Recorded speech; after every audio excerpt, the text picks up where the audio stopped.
Nhangana, verdadela, boa, cozinhamos chimo. Tudo as coisas estar completo. Já não há mais nada que falta. Vocês têm refrescos, têm bebidas? O que é que vocês prepararam mais? Mais refresco é muito para tomar, as mulheres, bebida, a gente já assim que a gente estamos a ver. Já bebemos. Estamos assim, já estamos cruz, assim como as babalas está conosco.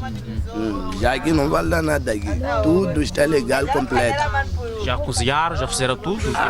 Não falta, os galinhas não dá ver numa chama, está a comer capim. Os frangos estão sentados lá dentro, lá. Só vale o quê? Cerveja. A cerveja também está congelada. Só preparamos seque. Não temos frango, não temos nada. Só queremos arrancar umas folhinhas aqui no mato, aqui, a gente para comer. Mas por que vocês não compraram frango, refresco? O que está acontecendo? Problema de que abusa. Já não queremos nós, porque estamos a sofrer. Está a ver o sofrimento? Isso é um sofrimento.